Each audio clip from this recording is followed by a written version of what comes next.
Negatigu ya separe malaha na bantu 15 no yo mogo siro bogima itkoria rero ni gabarai abasani ni chiamate basangerekana na gukore misa yabo yo mwerio okwana umugavana bwe county iyo ya Bungoma Mheshimiwa Kenneth Lusaka ni garwe ngora ya bene gochia chiamate icho na bayigo kurwa eira yo gochia gotanga osanga na barabo chinga kechiga chobokongo banyarabo ni gobono aera emirobero ya serikali ya county ya Bungoma ya bekire kwene kyabuna kinyagitari nkwagacho chire heriyo kurwa obokoreri oboikiranu chingaki emibasokano buneyiga yaenekiwe.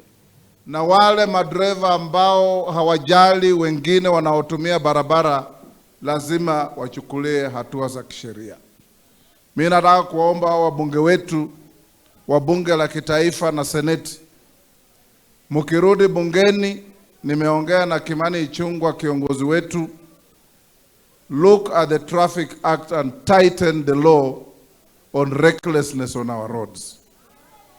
Kuna watu wengi wanaendesha magari hawana license, gari ni mbovu, hawatii sheria, na ajali ikitokea kama hii anawacha gari anaingia kwa kichaka na haonekani tena.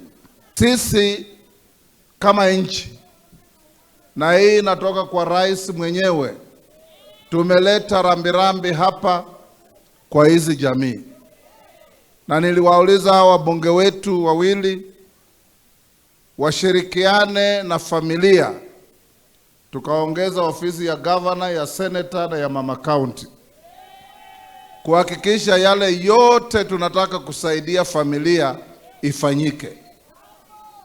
Na tunamshukuru rais kwa sababu sio rahisi kutumiwa pesa mingi vile tulitumiwa. Rais alituma hapa shilingi milioni 7,500 familia na wale ambao bado wako hospitali, na tukachanga na hawa viongozi wetu tukafikisha karibu milioni 14. Tunawaomba wabunge hawa wanao wapendwa wao wamekufa, wako hospitali, mfanye proper budgeting, msaidie kila mtu. Wameachwa na wazazi, baada ya mazishi, some of this money can go into an account to assist the children.